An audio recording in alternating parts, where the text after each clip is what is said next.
Hai, Assalamualaikum warahmatullahi wabarakatuh. Shalom, Om Swastiastu, Namo Buddhaya, Salam Kebajikan, Rahayu Rahayu. Merdeka, Merdeka.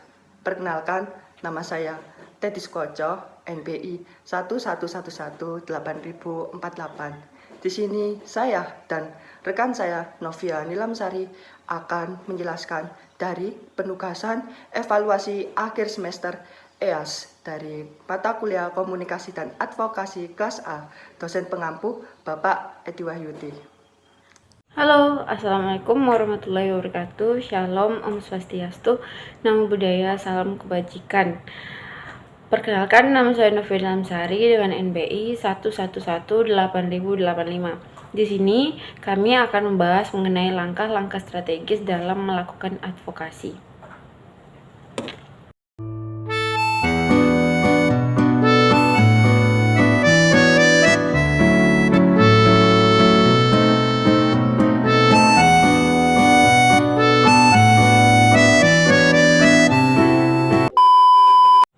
Oke, langsung saja kita masuk ke pembahasannya. Jadi menurut buku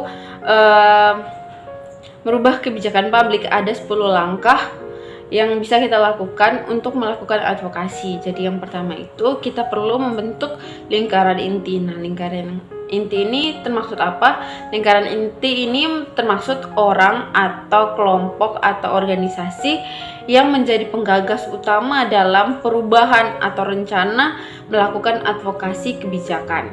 Nah, yang kedua ini kita harus menentukan isu-isu strategis yang akan kita bawa atau kita lakukan kegiatan advokasi. Nah, di dalam itu harus memuat isu-isu yang aktual.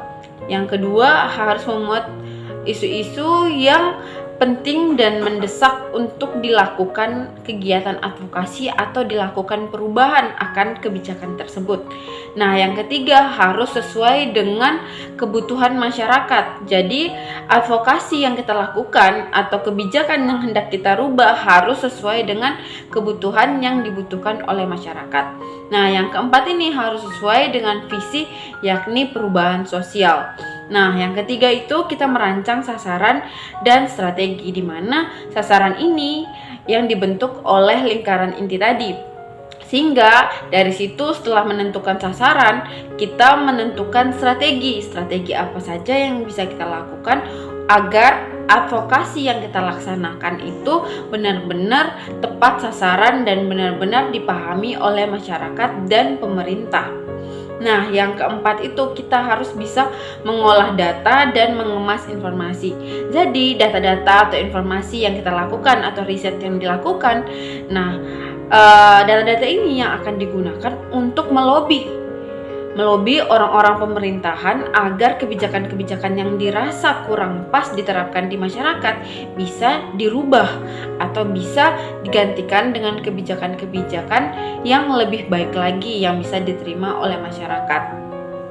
Nah, yang kelima ini kita menggalang sekutu dan menggalang pendukung, di mana sekutu ini yang dimaksud adalah orang-orang yang bisa menjadi bagian dari kita atau informan-informan yang bisa membantu kita dalam proses berjalannya advokasi. Dan orang-orang pendukung ini adalah orang-orang yang bisa membantu kita dalam bidang contohnya logistik atau pendanaan atau lain sebagainya. Lalu selanjutnya ada mengajukan rancangan tanding. Mengajukan rancangan tanding merupakan tahap pada advokasi yang sebenarnya, yang dimana dalam tahap ini, tahap advokasi yang dilakukan adalah dengan membuat rancangan tanding counter draft legislation terhadap proses-proses legislasi dan jurisdiksi dalam kebijakan pembuatan advokasi. Lalu selanjutnya ada mempengaruhi pembuatan kebijakan. Tahap ini dilakukan dengan cara memengaruhi perilaku atau pelaku utama dari kebijakan-kebijakan publik yang ada, seperti politisi dan aparat birokrasi pemerintah maupun stakeholder.